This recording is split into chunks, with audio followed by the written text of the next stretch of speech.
Donc, voici maintenant un exemple d'une démarche de soins sous la forme de carte conceptuelle faite par une élève en chirurgie. Je vous résume l'histoire de cas. Il s'agit d'un homme âgé de 52 ans qui a été opéré pour une cure d'hernie incisionnelle. Le client était connu, fumeur et pour hypertension artérielle bien contrôlée par la médication. Nous en sommes au jour 2 post-opératoire. L'étudiante prend le rapport et il n'y a rien de particulier, sauf que le client ne bouge pas beaucoup selon l'infirmière. Donc, elle n'émet aucune hypothèse pour le moment. Elle va par la suite faire l'évaluation du client auprès de lui. Donc, voici sa collecte de données anormales que j'ai observées ou recueillies dans pour elle, pour le système neuropsychologique, il dit ne pas avoir de douleur, c'est une donnée normale, mais ce qu'il y a de plus intéressant par la suite, c'est qu'il a peu d'intérêt à bouger et à circuler. L'autre système, c'est le système gastro-intestinal. Elle a noté que son abdomen est souple et non distendu. Ça aussi, c'est une donnée normale. Elle n'était pas obligée de l'écrire sur cette collecte. Mais voici ce qu'elle a noté, c'est que les faibles bruits péristaltiques aux 4 cadrans, peu de gaz et pas de sel. L'impact, c'est que ce sont des effets post-opératoires de l'anesthésie qui fait que le péristaltisme est réduit. Et le coping, bien, c'est un coping négatif car le client ne s'aide pas beaucoup en ne bougeant pas beaucoup. L'autre système qu'elle a trouvé des données anormales, c'est le système respiratoire. Donc, elle a noté que le jour 2, il y avait des ronchis, une diminution d'entrée d'air au lobe inférieur. Au jour 2, diminution de la saturation à 90% à air ambiant après 15 minutes. Donc, elle a remis l'oxygène à 2 litres minute et il sature à 94%. Elle a noté une température à 38,1 buccale. Les sécrétions claires en quantité moyenne. Un facteur de risque important, le client est fumeur, soit 1 paquet par jour. Il s'hydrate peu. L'impact, c'est que ça peut produire une infection. Et le coping, malheureusement, le coping négatif, c'est que le client ne fait pas assez ses exercices respiratoires, ce qui l'aiderait beaucoup. Maintenant, nous passons à la prochaine étape, soit à l'analyse et interprétation. Voici ce que j'en pense en lien avec mes connaissances scientifiques. Donc, elle a fait appel à ses livres.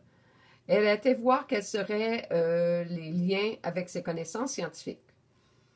Donc, voici ce qu'elle a écrit. Les faibles bruits péristaltiques démontrent un ralentissement péristaltique qui peut être causé par l'anesthésie, la manipulation des intestins lors de la chirurgie et par l'immobilisation.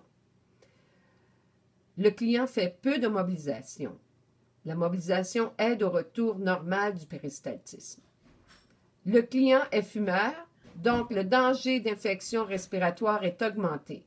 S'il ne dégage pas les sécrétions, cela devient un milieu propice aux bactéries. Une augmentation de la température, telle que 38,1, montre des premiers signes d'une infection possible. La mobilisation aide au dégagement des sécrétions. Maintenant, l'interprétation. À partir de cette analyse, j'identifie le ou les problèmes. Voici les 2 problèmes qu'elle a identifiés.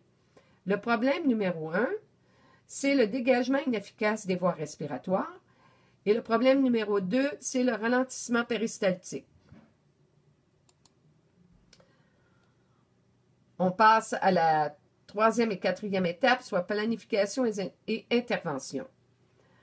Donc, pour y remédier, quelles sont les interventions qu'elle doit faire ou que le client doit faire? Faire ses exercices respiratoires en notre présence, encourager l'hydratation.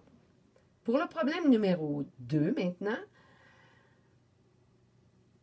les interventions sont encourager l'ambulation au corridor à chaque service avec PAB, administrer le suppositoire de glycérine selon ordonnance médicale. Nous passons maintenant à la prochaine étape, soit la dernière étape, c'est-à-dire l'évaluation.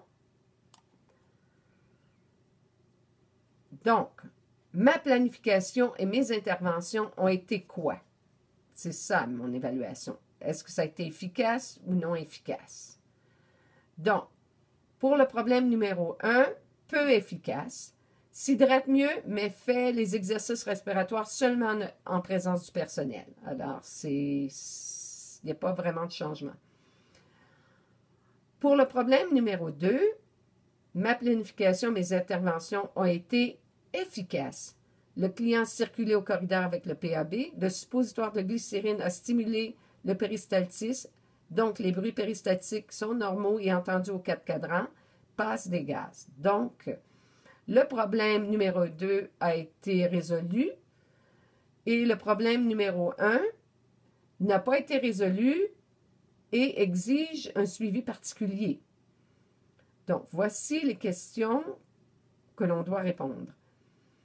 Le problème ou le besoin présente-t-il un changement significatif pour le suivi clinique du client? Oui.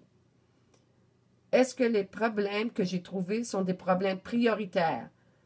Celui qui est résolu n'est pas prioritaire, donc il va aller au PSTI, mais celui qui n'est pas résolu est vraiment prioritaire.